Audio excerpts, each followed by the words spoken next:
അള്ളാഹുവിൻ്റെയും അവരുടെ പ്രവാചകന്റെയും നിർദ്ദേശങ്ങൾ ജീവിതത്തിൻ്റെ രഹസ്യ പരസ്യ മേഖലകളിൽ കഴിവിൻ്റെ പരമാവധി സൂക്ഷിച്ചുകൊണ്ട്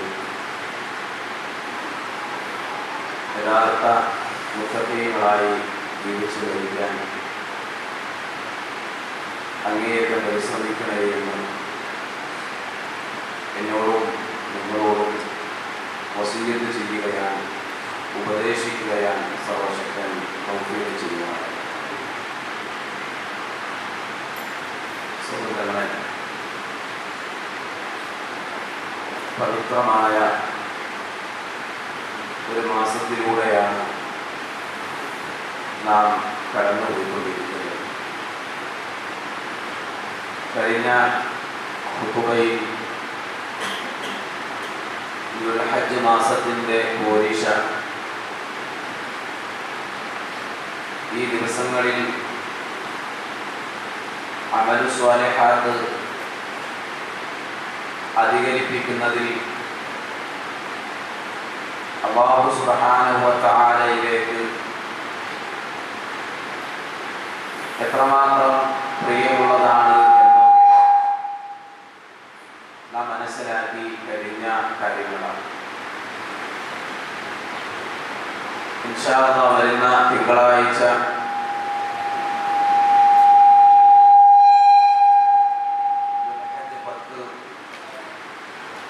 ബലിപെരുന്നാൾ ആഘോഷിക്കേണ്ടവരാണ് നമ്മളെല്ലാവരും. വരുന്ന ഞായറാഴ്ച ദുൽഹജ്ജ് 9 അറഫ നോമ്പ് അനുഷ്ഠിക്കേണ്ടവരാണ് നമ്മൾ. ദുൽഹജ്ജിന്റെ 1 മുതൽ 10 വരെയുള്ള ദിവസങ്ങൾ ഓരോ ദിവസത്തിൻ്റെയും പേരുകൾ, ആ ദിവസത്തിൻ്റെ പ്രത്യേകതകൾ, അതെല്ലാം കഴിഞ്ഞ ഖുതുബയിൽ നാം ചർച്ച ചെയ്തു കഴിഞ്ഞ കാര്യങ്ങളാണ്. ബലിപെരുന്നാൾ ആഘോഷിക്കാനുള്ള ഒരു തയ്യാറെടുപ്പിലേക്കാണ് ഇനി ഇവിടെ നിന്ന് അങ്ങോട്ടുള്ള ദിവസങ്ങളിൽ വിശ്വാസികളിൽ പ്രകടമാവുക. എങ്ങനെയായിരിക്കണം ഒരു മുസ്ലിം, ഒരു വിശ്വാസി പെരുന്നാൾ ആഘോഷിക്കേണ്ടത്? എന്താണ് നമ്മുടെ പെരുന്നാൾ, നമ്മുടെ ആഘോഷം? മറ്റു മതസ്ഥരുടെ ആഘോഷങ്ങളിൽ നിന്ന് വിശ്വാസികളായ നമ്മെ വ്യത്യസ്തമാക്കുന്നത് എന്താണ്? പെരുന്നാൾ ദിവസത്തിലെ സുന്നത്തുകൾ എന്തൊക്കെയാണ്? തുടങ്ങിയ കാര്യങ്ങളാണ് ഇന്നത്തെ ഖുതുബയിൽ നിങ്ങളുടെ മുന്നിൽ ചർച്ച ചെയ്യാൻ ഉദ്ദേശിക്കുന്നത്. ഇസ്ലാം നമുക്ക് സുന്നത്തായി നിശ്ചയിച്ചു തന്ന 2 ആഘോഷങ്ങളാണ്. ഒന്ന് ഈദുൽ ഫിത്ർ, മറ്റൊന്ന് ഈദുൽ അദ്ഹ. ഈദുൽ ഫിത്ർ നമ്മളെല്ലാവരും 2 മാസങ്ങൾക്ക് മുമ്പ് ഒരു മാസക്കാലം പരിശുദ്ധ റമദാനിൽ നോമ്പനുഷ്ഠിച്ച് ആ നോമ്പിന് പരിസമാപ്തി കുറിച്ചുകൊണ്ട് നമ്മളെല്ലാവരും ആഘോഷിച്ചതാണ് ഈദുൽ ഫിത്ർ. ഇനിയൊരു 2-3 ദിവസം കൂടി കഴിഞ്ഞാൽ ഈദുൽ അദ്ഹ ആഘോഷിക്കേണ്ടവരാണ് നമ്മളെല്ലാവരും. ഇസ്ലാമിലെ ആഘോഷങ്ങളുടെ പ്രത്യേകത എന്ന് പറഞ്ഞാൽ ജാഥവിളിയില്ല, പ്രകടനങ്ങളില്ല, കോപ്രായങ്ങൾ കാട്ടിക്കൂട്ടലില്ല, കലാപങ്ങളില്ല, സമാധാന അന്തരീക്ഷം തകർക്കുന്ന ഒന്നുമില്ല. ഒരു വ്യക്തിക്കും ഒരു നാടിനും ഒരു തരത്തിലും ഒച്ചപ്പാടും ബഹളവും ഉണ്ടാക്കി മറ്റേതെങ്കിലും തരത്തിലുള്ള ശബ്ദകോലാഹലങ്ങൾ കൊണ്ട് പ്രയാസമുണ്ടാക്കുന്ന ഒരു രീതിയും ഇസ്ലാമിന്റെ ആഘോഷങ്ങളിൽ ഇല്ല. ശാന്തിയും സമാധാനവും സൗഹൃദവും സ്നേഹവും ഐക്യവുമെല്ലാം നിറഞ്ഞു നിൽക്കുന്ന സന്ദേശമാണ്, വിളംബരമാണ് പെരുന്നാൾ സുദിനത്തിൽ വിശ്വാസികളായ നമ്മിൽ നിന്ന് ജനങ്ങൾക്ക് ഉണ്ടാകേണ്ടത്. നമ്മുടെ ആഘോഷ ദിവസം എന്ന് പറയുന്നത് പരിപൂർണമായി സമാധാനചിത്തമായ അന്തരീക്ഷം നിലനിൽക്കുന്ന രൂപത്തിലുള്ള ആഘോഷങ്ങൾ കാഴ്ചവെക്കാൻ നമുക്ക് സാധിക്കേണ്ടതുണ്ട്. പെരുന്നാൾ ദിവസത്തിലും അള്ളാഹുവിനെ സ്മരിച്ചും അവനെ സ്തുതിച്ചും അവനോട് നന്ദി കാണിച്ചുകൊണ്ടും അള്ളാഹുവിന്റെ മുന്നിൽ വിനയാന്വിതരായ ഇബാദത്തിൽ ഏർപ്പെടുക എന്ന രീതിയാണ് ഇസ്ലാം നമുക്ക് പഠിപ്പിച്ചു തന്നിട്ടുള്ളത്. ഇപ്പോൾ ഒരു മനുഷ്യന്റെ ജീവിതത്തിൽ ഏറ്റവും കൂടുതൽ പ്രയാസമുണ്ടാക്കുന്ന ഘട്ടമേതാണ്? നമ്മുടെയൊക്കെ ജീവിതത്തിൽ നമുക്ക് ഏറ്റവും കൂടുതൽ വിഷമമുണ്ടാക്കുന്നത് നമ്മുടെ വീട്ടിൽ നമുക്ക് വേണ്ടപ്പെട്ടവരായ ആരുടെയെങ്കിലും മരണം സംഭവിക്കുമ്പോഴാണ്. ഏറ്റവും ദുഃഖകരമായ അവസ്ഥയിലൂടെ ഒരു മുസ്ലിം, ഒരു വിശ്വാസി കടന്നു പോകുമ്പോൾ ആ ദിവസത്തിലും അവൻ എന്താണ് ചെയ്യുന്നത്? ആ മയ്യത്തിന് വേണ്ടി ആ മയ്യത്തിന്റെ പേരിൽ നമസ്കാരം നിർവഹിക്കലാണ്. ഏറ്റവും പ്രയാസമുള്ള ദിവസത്തിലും നാം ചെയ്യുന്നത് ആ മയ്യത്തിന് വേണ്ടി നമസ്കാരം നിർവഹിക്കുന്നു. നാം ഏറ്റവും കൂടുതൽ സന്തോഷിക്കുന്ന ദിവസം ഏതാണ്? പെരുന്നാൾ ദിവസമാണ്. ആ പെരുന്നാൾ ദിവസം ഒരു വിശ്വാസി എന്താണ് ചെയ്യേണ്ടത്? ഈദ്ഗാഹിൽ മഴയാണെങ്കിൽ പള്ളികളിൽ അള്ളാഹുവിന്റെ മുന്നിൽ വന്നുകൊണ്ട് നമസ്കാരം നിർവഹിച്ചുകൊണ്ട് തക്ബീർ ധ്വനികൾ മുഴക്കിക്കൊണ്ടായിരിക്കണം ഒരു വിശ്വാസിയുടെ പെരുന്നാൾ ആഘോഷങ്ങൾ കടന്നു പോകേണ്ടത് എന്ന് പ്രത്യേകം നമ്മൾ മനസ്സിലാക്കണം. പെരുന്നാൾ ദിവസം ദുൽഹജ്ജ് 10, ആ പെരുന്നാളിന്റെ ദിവസം പ്രഭാതം മുതൽ എന്തൊക്കെയാണ് ഒരു വിശ്വാസി ചെയ്യേണ്ടത്, ശ്രദ്ധിക്കേണ്ടതായ കാര്യങ്ങൾ. ഒന്ന് നമ്മൾ മനസ്സിലാക്കേണ്ടത്, പെരുന്നാളിന്റെ തലേ ദിവസം ദുൽഹജ്ജ് 9. നമ്മെ സംബന്ധിച്ചിടത്തോളം നമ്മുടെ നാട്ടിൽ നിലാവ് കണ്ടതിന്റെ അടിസ്ഥാനത്തിൽ നമുക്ക് ദുൽഹജ്ജ് 9 കടന്നു വരുന്നത് ഞായറാഴ്ച ദിവസമാണ്. അതുകൊണ്ട് തന്നെ അറഫ നോമ്പ് നാളെ ഹാജിമാർ അറഫയിൽ നിൽക്കുന്ന ദിവസത്തിലല്ല നാം നോമ്പെടുക്കേണ്ടത്. നേരെ മറിച്ച് ഞായറാഴ്ച നമുക്കെന്നാണ് ദുൽഹജ്ജ് 9 അന്നാണ് നാം നോമ്പെടുക്കേണ്ടത്. ഇനി കഴിഞ്ഞ ഖുതുബയിൽ നാം വിശദീകരിച്ചതുപോലെ ദുൽഹജ്ജിന്റെ 1 മുതലുള്ള ദിവസങ്ങളിൽ നാം അമൽ സ്വാലിഹാത്തുകൾ അധികരിപ്പിക്കുന്നത് അള്ളാഹുവിന് ഏറ്റവും പ്രിയകരമായതാണ്. ആ നിലക്ക് ഒരാൾ എന്ത് ചെയ്യാം? ദുൽഹജ്ജ് 1 മുതൽ 9 വരെയുള്ള ദിവസങ്ങളിൽ സക്കാത്തുകൾ അധികരിപ്പിക്കാം, സദഖകൾ അധികരിപ്പിക്കാം, ഖുർആൻ പാരായണം അധികരിപ്പിക്കാം, നന്മകൾ അധികരിപ്പിക്കാം. ആ നിലക്ക് സുന്നത്തായ നോമ്പുകളും അധികരിപ്പിക്കാം. ആ നിലക്ക് ഒരാൾക്ക് ഇന്നലെ നോമ്പ് പിടിക്കാം, മിനിയാന്ന് നോമ്പ് പിടിക്കാം, ഇന്ന് നോമ്പ് പിടിക്കാം, നാളെ നോമ്പ് പിടിക്കാം. പക്ഷേ 10, 11, 12, 13 എന്നീ പെരുന്നാളിന്റെ ആഘോഷ ദിവസങ്ങളിൽ നോമ്പെടുക്കാൻ പാടില്ല എന്നുള്ളതാണ്. യഥാർത്ഥത്തിൽ അറഫ നോമ്പിന്റെ നിയ്യത്ത് വെക്കേണ്ടത് നമ്മുടെ നാട്ടിൽ എന്നാണോ ദുൽഹജ്ജ് 9 അത് ഞായറാഴ്ചയാണെങ്കിൽ ഞായറാഴ്ച പകലായിരിക്കണം നമ്മളെല്ലാവരും അറഫ നോമ്പെടുക്കേണ്ടത്. സ്വാഭാവികമായും വലിയ തർക്ക വിതർക്കങ്ങൾക്ക് വിധേയമാകുന്ന, എത്ര പറഞ്ഞാലും മതി വരാത്ത, അതല്ലെങ്കിൽ സംശയം തീരാത്ത ഒരു വിഷയമാണ് റമദാനാകുമ്പോൾ അതിന്റെ അവസാനത്തെ 10-ലെ ലൈലത്തുൽ ഖദ്റും അതുപോലെ തന്നെ അറഫ നോമ്പുമല്ല. ഈ വിവാദങ്ങളെല്ലാം നമ്മുടെ നാട്ടിൽ ഉണ്ടായി തുടങ്ങിയിട്ട് കേവലം 10-35 വർഷം മാത്രമേ ആയിട്ടുള്ളൂ. അതല്ലെങ്കിൽ ഏറിയാൽ ഒരു 40 വർഷം. 40 വർഷങ്ങൾക്ക് മുമ്പ് വരെ ലോകത്തുള്ള സകല വിശ്വാസികളും അറഫ നോമ്പെടുത്തത് മക്കയിലെ ഹാജിമാർ എന്നാണ് അറഫയിൽ സമ്മേളിക്കുന്നത് എന്ന് നോക്കിയിട്ടല്ല. അങ്ങനെ നോക്കാനും കാണാനും മനസ്സിലാക്കാനുള്ള ഒരു സാഹചര്യം അന്ന് ഇന്നത്തെ പോലെ സാഹചര്യങ്ങൾ ഉണ്ടായിരുന്നില്ല. എന്തിനേറെ മുഹമ്മദ് നബി സ്വല്ലല്ലാഹു അലൈഹി വസല്ലം ഹജ്ജ് നിർവഹിക്കാൻ മക്കയിലേക്ക് പോയപ്പോൾ മദീനയിൽ ഉണ്ടായിരുന്ന സ്വഹാബികൾ ഒരാൾ പോലും മക്കയിൽ പോയി എന്നാണ് അറഫ എന്ന് നോക്കി തിരിച്ചു വന്നിട്ടല്ല മദീനയിലുള്ള സ്വഹാബികൾ നോമ്പെടുത്തത്. മദീനക്കാർക്ക് എന്നാണോ ദുൽഹജ്ജ് 9 ആയിരുന്നത് അന്നാണ് അവർ നോമ്പെടുത്തത്. ഇത് വളരെ കൃത്യമായി ഞാൻ നിങ്ങൾ മനസ്സിലാക്കേണ്ട ഒരു കാര്യമാണ്. ഇന്ന് നാം ദൈവമായിക്കൊണ്ട് അറഫ കാണുന്നുവെങ്കിൽ കേവലം 10-40 വർഷത്തിന്റെ പഴക്കം മാത്രം, അതിനപ്പുറമില്ല. ആ 40 വർഷങ്ങൾക്ക് മുമ്പ് നമ്മുടെ നാട്ടിൽ അറഫ നോമ്പുമായി ബന്ധപ്പെട്ട ഒരു ചർച്ച അതല്ലെങ്കിൽ ഒരു തർക്കമുണ്ടായിട്ടില്ല. ഓരോ നാട്ടിലും എന്നാണോ ദുൽഹജ്ജ് 9 അതിനനുസരിച്ചാണ്, നിലാവിന്റെ അടിസ്ഥാനത്തിലാണ് നോമ്പും പെരുന്നാളും എല്ലാം നാം ആഘോഷിക്കേണ്ടത്. ചില ആളുകൾ നാളെ ശനിയാഴ്ച അറഫ നോമ്പെടുക്കുന്നു, അതിന്റെ പിറ്റേ ദിവസം വെറുതെ ഇരിക്കുന്നു, അതിന്റെ പിറ്റേ ദിവസം പെരുന്നാൾ ആഘോഷിക്കുന്നു. ഇതിന് ലോകത്തെവിടെയും നമുക്ക് മാതൃക കാണാൻ കഴിയില്ല. ഞാൻ പറഞ്ഞു, കഴിഞ്ഞ വർഷത്തിലും ഇതുപോലെ അഭിപ്രായ വ്യത്യാസം ഉണ്ടായപ്പോൾ ആ നോമ്പുമായി ബന്ധപ്പെട്ട് വളരെ വിശദമായ ചർച്ച ഈ മിമ്പറിൽ ഞാൻ നിർവഹിച്ചതാണ്. ദുൽഹജ്ജ് 8-ന്റെ പേരാണ് യൗമുത് തർവിയ, ദുൽഹജ്ജ് 9-ന്റെ പേരാണ് യൗമു അറഫ, ദുൽഹജ്ജ് 10-ന്റെ പേരാണ് യൗമുൻ നഹർ, ദുൽഹജ്ജ് 11, 12, 13-ന്റെ പേരാണ് അയ്യാമുത് തശ്രീഖിന്റെ ദിവസങ്ങൾ എന്ന് പറയുന്നത്. എന്തിനേറെ ഇന്ന് വെള്ളിയാഴ്ചയാണ്. എന്താണ് വെള്ളിയാഴ്ച നമ്മൾ പറയാ? യൗമുൽ ജുമുഅ എന്നാൽ കോവിഡ് ഉണ്ടായപ്പോൾ പള്ളികളെല്ലാം അടഞ്ഞു കിടന്നു. ഒരൊറ്റ പള്ളിയിലും ഖുത്ബ നിർവഹിക്കപ്പെട്ടില്ല, ജുമുഅ ഖുത്ബ ഓതപ്പെട്ടില്ല. അന്നും വെള്ളിയാഴ്ചയുടെ പേര് യൗമുൽ ജുമുഅ എന്ന് തന്നെയാണ്.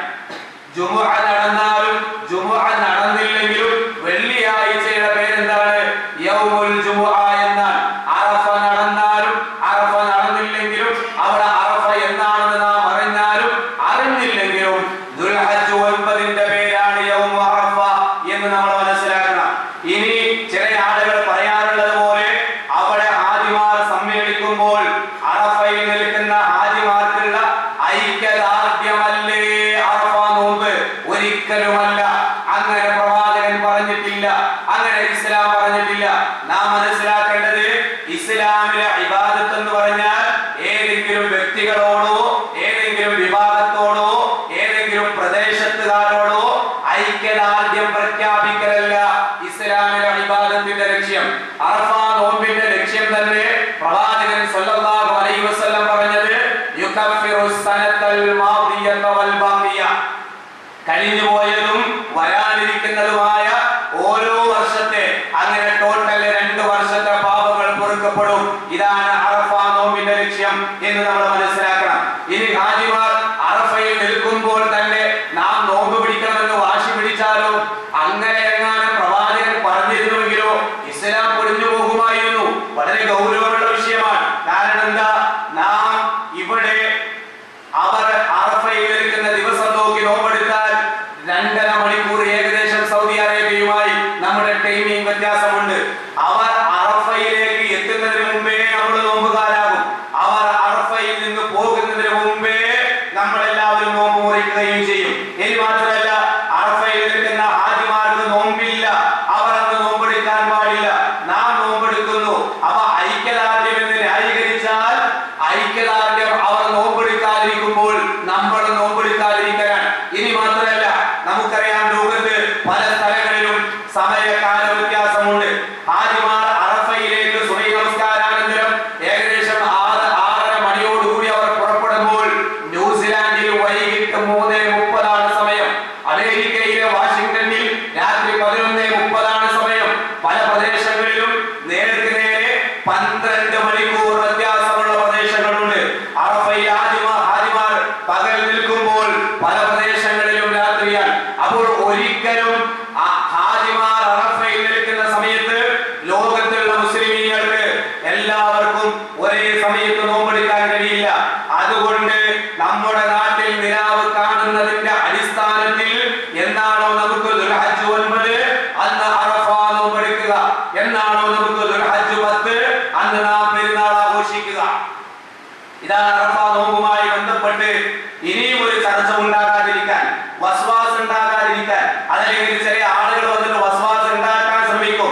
അങ്ങനെ നിങ്ങൾ ഫിത്നയിൽ അകപ്പെടാതിരിക്കാൻ വേണ്ടി മാത്രമാണ് ഇത്തരം കാര്യങ്ങൾ സൂചിപ്പിച്ചത്.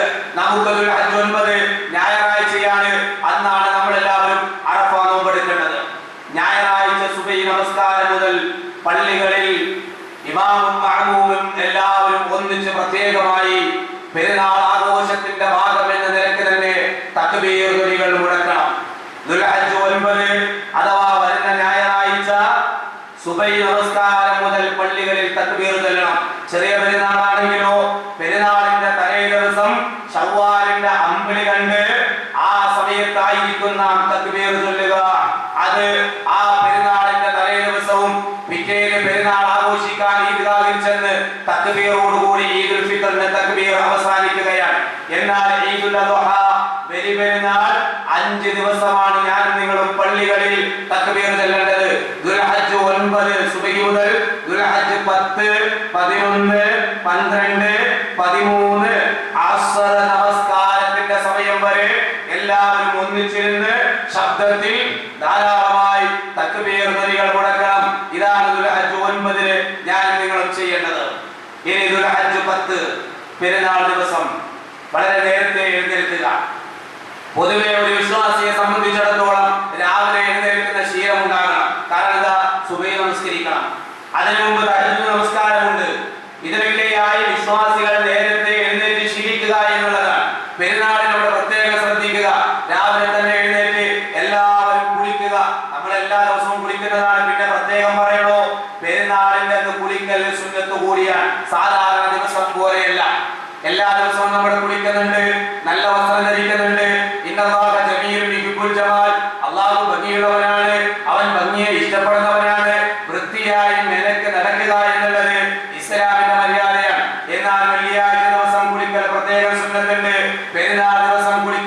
പ്രത്യേകം സുന്നത്തുണ്ട്. അങ്ങനെ കുളിച്ചു കഴിഞ്ഞാൽ നമ്മളെല്ലാവരും വസ്ത്രം ധരിക്കും. സാധാരണ വസ്ത്രം ധരിക്കുമ്പോൾ ഒരു പ്രാർത്ഥനയുണ്ട്. എപ്പോൾ വസ്ത്രം ധരിച്ചാലും ഒരു പ്രാർത്ഥനയുണ്ട്. എന്താണ് ആ പ്രാർത്ഥന? അൽഹംദുലില്ലാഹ് അല്ലദീ കസൗതനീഹി ഹാദാ വറസഖനീഹി മിൻ ഗൈരി ഹൗലിൻ മിന്നി വലാ ഖുവ്വ എന്ന വസ്ത്രം ധരിക്കുമ്പോൾ പ്രാർത്ഥനയുണ്ട്. പെരുന്നാൾ ദിവസം പുതുവസ്ത്രമായിരിക്കും നമ്മിൽ കൂടുതൽ ആളുകൾ ധരിക്കുക. ആ ദിവസത്തിൽ പുതുവസ്ത്രം ധരിക്കൽ പ്രത്യേകം സുന്നത്തുള്ള കാര്യം കൂടിയാണ്. പുതുവസ്ത്രം വാങ്ങാനുള്ള സാമ്പത്തിക ശേഷിയുണ്ടെങ്കിൽ പുതിയ വസ്ത്രം വാങ്ങി ആ പുതിയ വസ്ത്രം ധരിച്ച് ആ സുന്നത്ത് കൂടി പെരുന്നാൾ ദിവസം നഷ്ടപ്പെടാതിരിക്കാൻ നമ്മളെല്ലാവരും ശ്രദ്ധിക്കണം. അതോടൊപ്പം തന്നെ അള്ളാഹുവിനെ സ്മരിക്കണം, അവനോട് പ്രാർത്ഥിക്കണം. പുതുവസ്ത്രം ധരിക്കുമ്പോൾ പ്രത്യേകമായ പ്രാർത്ഥന പ്രവാചകൻ സ്വല്ലല്ലാഹു അലൈഹി വസല്ലം നിർവഹിച്ചതായി നമുക്ക് കാണാൻ സാധിക്കും. അല്ലാഹുമ്മ ലക്കൽ ഹംദ് അൻത കസൗതനീഹി അസ്അലുക ഖൈറഹു വഖൈറ മാ സുനിഅ ലഹു വഅഊദു ബിക മിൻ ശർരിഹി വമിൻ ശർരി മാ സുനിഅ ലഹു. അല്ലാഹുമ്മ ലക്കൽ ഹംദ്, അല്ലാഹുവേ നിനക്കാണ് സർവസ്തുതിയും. അൻത കസൗതനീഹി, നീയാണ് എന്നെ വസ്ത്രം ധരിപ്പിച്ചത്. അസ്അലുക ഖൈറഹു വഖൈറ മാ സുനിഅ ലഹു, ഇതിന്റെ നന്മ ഞാൻ നിന്നോട് ചോദിക്കുകയാണ്. ഇത് എന്തിനു വേണ്ടി നിർമ്മിക്കപ്പെട്ടുവോ അതിന്റെ നന്മയും ഞാൻ നിന്നോട് ചോദിക്കുകയാണ്. വഅഊദു ബിക മിൻ ശർരിഹി വമിൻ ശർരി മാ സുനിഅ ലഹു, ഇതിന്റെ ശർറിൽ നിന്ന്, ഇത് എന്തിനു വേണ്ടി നിർമ്മിക്കപ്പെട്ടുവോ അതിന്റെ ശർറിൽ നിന്നും ഞാൻ നിന്നോട് കാവൽ ചോദിക്കുന്നു എന്ന് പെരുന്നാൾ ദിവസം പുതുവസ്ത്രം ധരിക്കുമ്പോൾ നമ്മളെല്ലാവരും പ്രാർത്ഥിക്കേണ്ട പ്രാർത്ഥനയാണ്. ഈ പ്രാർത്ഥന ആത്മാർത്ഥമായി പറയാൻ സാധിക്കണമെങ്കിൽ വസ്ത്രത്തിന്റെ മഹത്വം നമ്മൾ മനസ്സിലാക്കണം. ഉടുതുണിക്കും മറുതുണിയില്ലാത്ത ഒരുപാട് ആളുകൾ ഇന്നും നമ്മുടെ നാട്ടിലുണ്ട്. നമുക്ക് ഒരുപാട് വസ്ത്രങ്ങളുണ്ട്. ഓരോ ദിവസവും നമ്മളെല്ലാവരും മാറി മാറി വസ്ത്രം ധരിക്കുകയാണ്.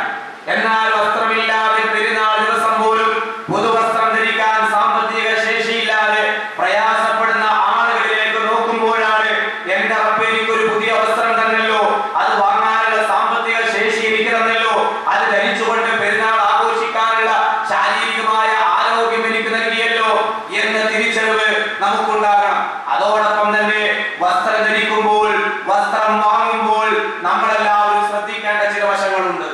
എന്തിനാണ് വസ്ത്രം ധരിക്കുന്നത്? നഗ്നത മറക്കാൻ വേണ്ടിയാണ്. ഇന്നെന്തിനാണ് ഇന്നത്തെ സമൂഹം വസ്ത്രം ധരിക്കുന്നത്? എങ്ങനെ നഗ്നത വെളിവാക്കാം എന്ന് ചിന്തിച്ചുകൊണ്ട് അത്തരത്തിലുള്ള വസ്ത്രധാരണ രീതികളാണ് ഇന്നത്തെ സമൂഹം സ്വീകരിക്കുന്നത്. നാം ഒരു മുസ്ലിം ആയതുകൊണ്ട് എവിടെയും നമുക്ക് ഇസ്ലാമിന്റെ മര്യാദകൾ കാത്തു സൂക്ഷിക്കേണ്ടതുണ്ട്. ഒരു പുരുഷൻ വസ്ത്രം ധരിക്കുമ്പോൾ, പുരുഷനായാലും സ്ത്രീയായാലും ഇസ്ലാമിക രീതിയിലുള്ള വസ്ത്രധാരണ രീതികൾ സ്വീകരിക്കണം. പ്രത്യേകിച്ച് നമ്മുടെ മക്കൾക്ക്, ആൺമക്കൾക്ക് പാൻറ് വാങ്ങി കൊടുക്കുമ്പോൾ, അതല്ലെങ്കിൽ നാം മുണ്ടെടുക്കുമ്പോൾ നെരിയാണിയുടെ താഴെ പോകാതെ പ്രത്യേകം നമ്മൾ ശ്രദ്ധിക്കണം. ലാ യൻദുറുല്ലാഹ് ഇലാ മൻ ജറ സൗബഹു ഖുയലാ, അഹങ്കാരത്തോടുകൂടി നെരിയാണിക്ക് താഴെ വസ്ത്രം താഴ്ത്തിയിടുന്നവരിലേക്ക് അല്ലാഹു സുബ്ഹാനഹു വ തആല നോക്കുകയേ ഇല്ല എന്ന് റസൂലുള്ളാഹി സ്വല്ലല്ലാഹു അലൈഹി വസല്ലം. സഹോദരിമാരെ ശ്രദ്ധിക്കണം. പ്രവാചകൻ സ്വല്ലല്ലാഹു അലൈഹി വസല്ലം പറഞ്ഞത്, എന്റെ ഉമ്മത്തിൽ നിന്ന് ഒരു വിഭാഗം, സിൻഫാനി മിൻ ഉമ്മത്തി ലം അറ അലൈഹിമാ ബഅദ, എന്റെ ഉമ്മത്തിൽ നിന്ന് രണ്ട് വിഭാഗം ആളുകൾ ഞാൻ പിന്നീട് അവരെ കണ്ടിട്ടില്ല. അതിലൊരു വിഭാഗം നിസാഉൻ, സ്ത്രീകളാണ്. കാസിയാത്തുൻ, വസ്ത്രം ധരിച്ചവരാണ്. ആരിയാത്തുൻ, നഗ്നകളാണ്. മായിലാത്തുൻ, മുമീലാത്തുൻ, ചാഞ്ഞും ചെരിഞ്ഞും നടക്കുന്നവരാണ്. റൂസഉൻ കഅസ്നിമത്തിൽ ബുഖ്തിൽ മായില, ഒട്ടകത്തിന്റെ പൂഞ്ഞ പോലെ ആടിക്കുഴഞ്ഞ് ജനങ്ങളെ ആകർഷിപ്പിക്കുന്ന രൂപത്തിലുള്ള വസ്ത്രധാരണ രീതികൾ സ്വീകരിക്കുന്ന പെണ്ണുങ്ങൾ ലാ യദ്ഖുലുൽ ജന്ന, അവർ സ്വർഗ്ഗത്തിൽ പ്രവേശിക്കുകയേ ഇല്ല. വലാ യജിദുന റീഹഹ, അതിന്റെ പരിമളം പോലും അവർക്ക് ആസ്വദിക്കാൻ കഴിയില്ല എന്നാണ്. അതുകൊണ്ട് നമ്മുടെ പെൺമക്കൾക്ക് വസ്ത്രം വാങ്ങി കൊടുക്കുമ്പോൾ ഇസ്ലാമിന്റേതായ വസ്ത്രധാരണ രീതികൾ സ്വീകരിക്കാൻ പ്രത്യേകം ശ്രദ്ധിക്കണം. അത് കുടുംബനാഥന്റെ ഉത്തരവാദിത്തമാണ്. ഏതൊരു വാപ്പയും ഏതൊരു ഭർത്താവും ഏതൊരു കുടുംബനാഥനും മനസ്സിലാക്കിക്കൊള്ളുക, മൂന്ന് വിഭാഗം സ്വർഗ്ഗത്തിൽ പ്രവേശിക്കില്ല എന്ന് റസൂലുള്ളാഹി സ്വല്ലല്ലാഹു അലൈഹി വസല്ലം പറഞ്ഞപ്പോൾ അതിലൊരു വിഭാഗം കുടുംബത്തിൽ വൃത്തികേട് അനുവദിച്ചു കൊടുക്കുന്ന കുടുംബനാഥൻ എന്നാണ്. ഇസ്ലാമിന്റെ വസ്ത്രം ധരിച്ച് പെരുന്നാൾ ദിവസം കുടുംബസമേതം എല്ലാവരും ഒന്നിച്ച് വളരെ നേരത്തെ തന്നെ ഈദ്ഗാഹിലേക്ക് പുറപ്പെടുക. നമ്മൾ എന്താ ചെയ്യാറുള്ളത്?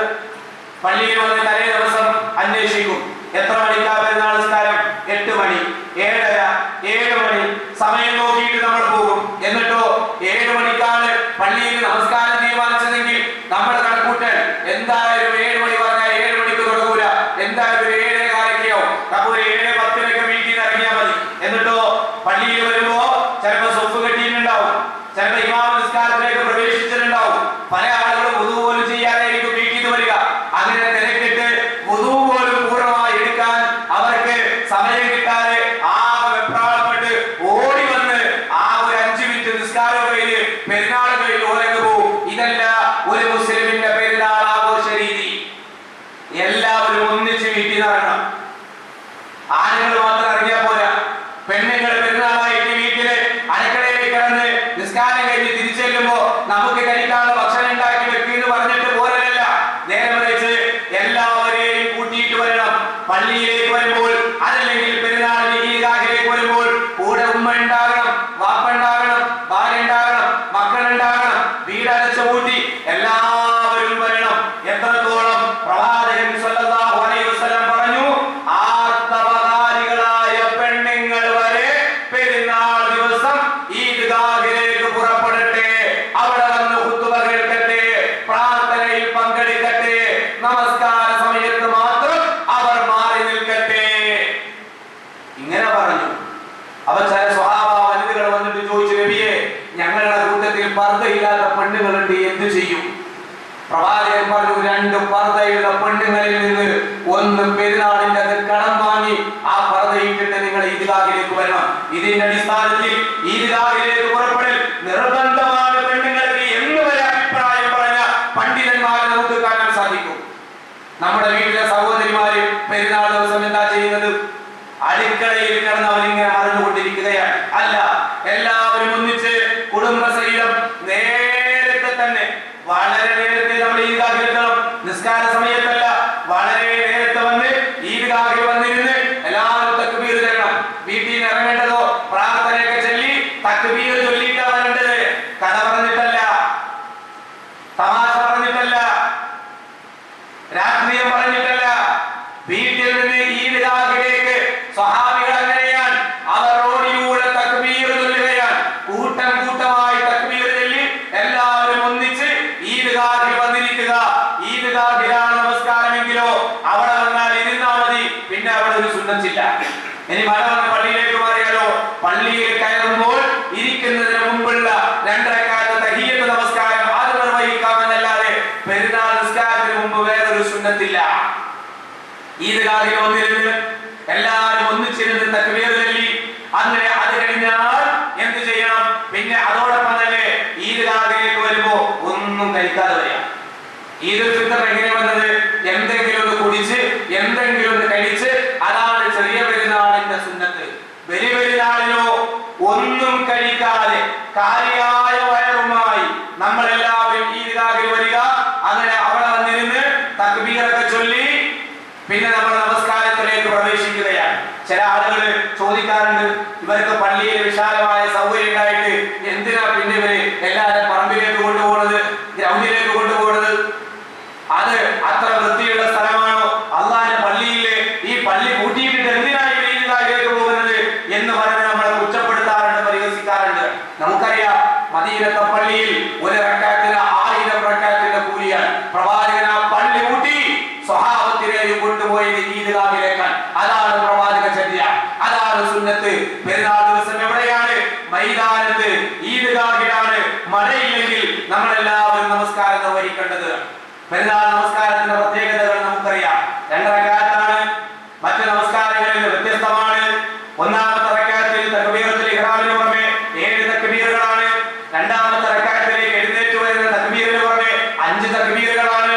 ഇനി ഇമാമിന് മറവിയോ മറ്റോ മൂലം തക്ബീർ കൂടിപ്പോയി, അല്ലെങ്കിൽ കുറഞ്ഞുപോയി, അല്ലെങ്കിൽ തക്ബീർ ചെല്ലാൻ മറന്നുപോയി, ഇതൊന്നും നമസ്കാരത്തെ ബാധിക്കുന്ന വിഷയമല്ല. പിന്നെയോ നമസ്കാരം കഴിഞ്ഞാൽ നമ്മൾ എന്ത് ചെയ്യണം? സലാബിയോടെ എല്ലാവരും എഴുന്നേറ്റ് പായണം. അതാണോ ചെയ്യേണ്ടത്? നമ്മുടെ നാട്ടിൽ അങ്ങനെയല്ലേ? അനബി സഈദ് അൽ ഖുദരി റളിയല്ലാഹു അൻഹു ഖാൽ കാന റസൂലുള്ളാഹി സ്വല്ലല്ലാഹു അലൈഹി വസല്ലം യഖ്റുജു യൗമൽ ഫിത്രി വൽ അദ്ഹ, ഈദുൽ ഫിത്റിലും ഈദുൽ അദ്ഹയിലും പ്രവാചകൻ സല്ലല്ലാഹു അലൈഹി വസല്ലം പുറപ്പെടുകയാണ്. ഇലൽ മുസല്ല, മുസല്ലയിലേക്ക്, നമസ്കാര സ്ഥലത്തേക്ക്.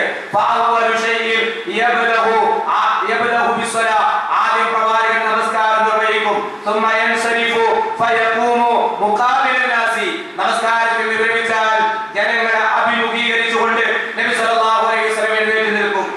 വെള്ളിയാഴ്ച എങ്ങനെയാ? ആദ്യം ഖുതുബ പിന്നെ നമസ്കാരം. പെരുന്നാൾ എങ്ങനെയാ? ആദ്യം നമസ്കാരം പിന്നെ ഖുതുബ. നിസ്കാരം കഴിഞ്ഞാൽ പ്രവാചകൻ സ്വഹാബത്തിലേക്ക് തിരിഞ്ഞു നിൽക്കും. വന്നാസു ജുലൂസുൻ അലാ സുഫൂഫിഹിം, ജനങ്ങൾ മുഴുവനും അവരുടെ സ്വഫിൽ തന്നെ ഇരിക്കും, ഒരാളും പോകില്ല. പെരുന്നാൾ നിസ്കരിക്കാൻ വന്നാൽ ഈ ഖുതുബ കേൾക്കുന്ന ഒരു മുസ്ലിം സഹോദരനും നമസ്കാരം കഴിഞ്ഞ് സലാം വീട്ടിയാൽ ഈദ്ഗാഹിൽ നിന്ന് എഴുന്നേൽക്കാൻ പാടില്ല, അവിടെ ഇരിക്കണം. അങ്ങനെയായിരുന്നു പ്രവാചകന്റെ ഓഡിയൻസ്. സ്വഹാബത്ത് നിസ്കാരം കഴിഞ്ഞ് പ്രവാചകൻ അവരിലേക്ക് തിരിയുന്നു, ജനങ്ങളെല്ലാവരും അവിടെ ഇരിക്കുന്നു. ഫയഅലുഹും, പ്രവാചകൻ അവരോട് വാദു പറയുന്നു. വയൂസിഹിം, അവർക്ക് വസിയത്ത് കൊടുക്കുന്നു. വയഅമുറുഹും, അവർക്ക് ഒരുപാട് കൽപ്പനാ നിർദ്ദേശങ്ങൾ കൊടുക്കുന്നു. റവാഹുൽ ബുഖാരി, ഇമാം ബുഖാരിയുടെ ഹദീസാണ്. ഇങ്ങനെയായിരിക്കണം പെരുന്നാൾ ദിവസം നമ്മളെല്ലാവരും ചെയ്യേണ്ടത്. ഇനിയോ ഖുതുബയിൽ നബി സല്ലല്ലാഹു അലൈഹി വസല്ലം ഊന്നിപ്പറഞ്ഞത് ദാനധർമ്മമായിരുന്നു. പെരുന്നാൾ ദിവസം സ്വതക്ക കൊടുക്കൽ പ്രത്യേകം സുന്നത്താണ്. ഈദ്ഗാഹിൽ സംഭാവന കൊടുത്താൽ രണ്ട് കൂലി, ഒന്ന് സ്വതക്കയുടെ കൂലി, മറ്റൊന്ന് സുന്നത്തിന്റെ കൂലി.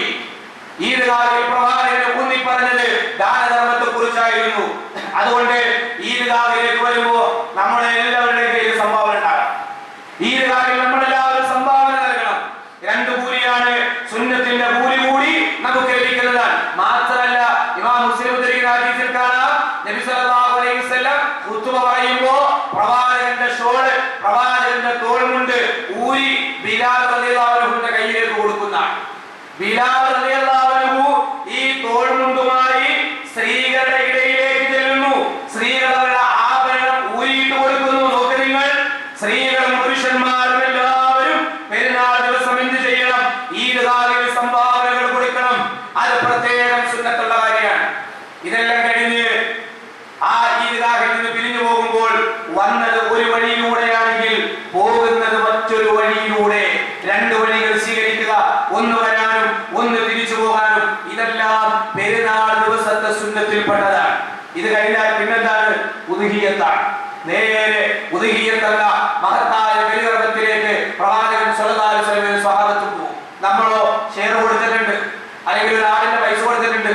നമ്മൾ നമ്മുടെ പാട്ടിന് പോയി, ഉച്ച കഴിഞ്ഞ് 2 മണിയായി 3 മണിയായി കമ്മിറ്റിക്കാരെ വിളിക്കും. ഷെയറൊക്കെ ശരിയായോ, വാങ്ങാൻ വരട്ടെ, റെഡിയായോ, എന്നിട്ട് നമ്മൾ വാങ്ങാൻ വരും. അങ്ങനെയായിരുന്നില്ല പ്രവാചകനും സ്വഹാബത്തും. അവര് ഷെയർ കൊടുത്താൽ പ്രവാചകൻ സല്ലല്ലാഹു അലൈഹി വസല്ലമയുടെ നേതൃത്വത്തിൽ തന്നെ സ്വഹാബത്ത് എല്ലാവരും ഉദ്ഹിയ്യത്തിൽ പങ്കാളികളാകുന്നു. നിങ്ങളാരെങ്കിലും ആധാറുണ്ടോ?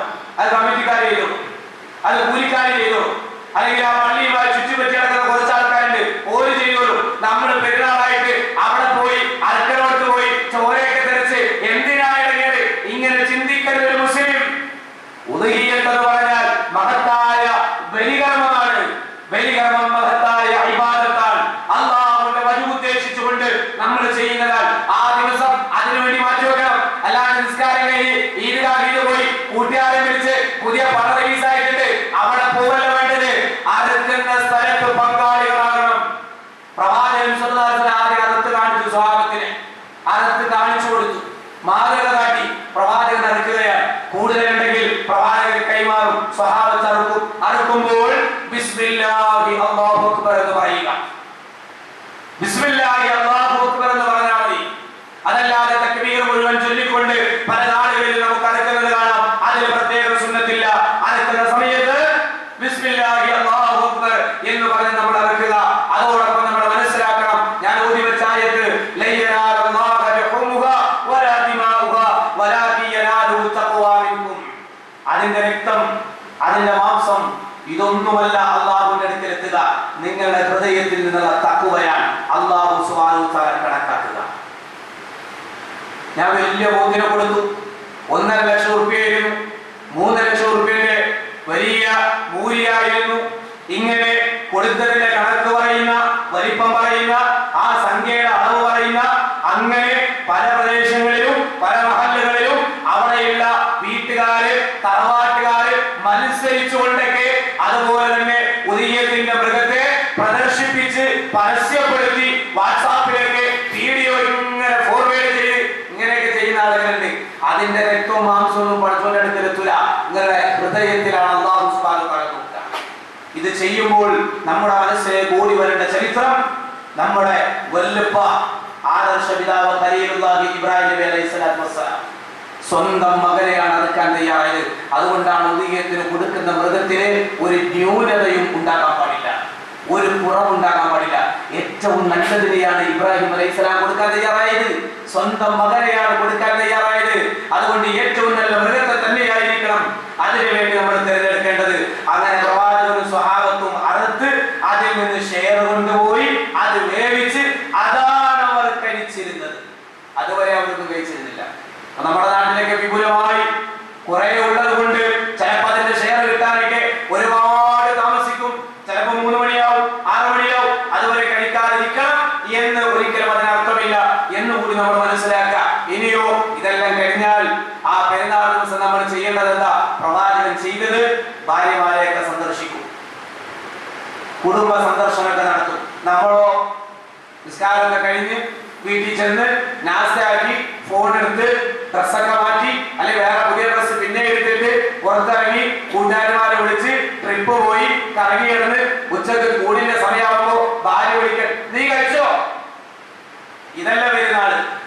വീട്ടിൽ വന്ന് ഉമ്മയുടെ കൂടെ, ബാപ്പയുടെ കൂടെ, മക്കളുടെ കൂടെ, സഹോദരങ്ങളുടെ കൂടെ, ഭാര്യമാരുടെ കൂടെ കുടുംബ സന്ദർശനങ്ങളെല്ലാം നടത്തി മാതാപിതാക്കൾ നമ്മുടെ വീട്ടിൽ നിന്ന് അതല്ലെങ്കിൽ നാം തറവാട്ടിൽ നിന്ന് മാറി താമസിക്കുന്നവരാണെങ്കിൽ പെരുന്നാളാണ്, ഉമ്മാന്റെ അടുക്കൽ പോകണം, ബാപ്പാന്റെ അടുക്കൽ പോകണം. അവരുടെ മനസ്സ് വേദനിക്കും. നല്ല ഒരു ദിവസമായിട്ട് എന്റെ മകൻ എന്നെ കാണാൻ വന്നില്ല, എന്റെ മകൻ എന്നെ കാണാൻ വന്നില്ല എന്ന് വേദനിക്കുന്ന ഒരു ഉമ്മയും ഒരു ഉപ്പയും ഉണ്ടാകരുത്.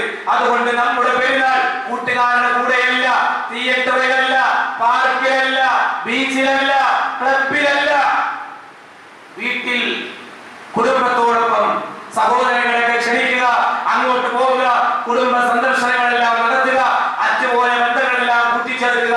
അതോടൊപ്പം നിന്റെ അയൽവാസിയെ പരിഗണിക്കുക. ജാതി നോക്കണ്ട, മതം നോക്കണ്ട.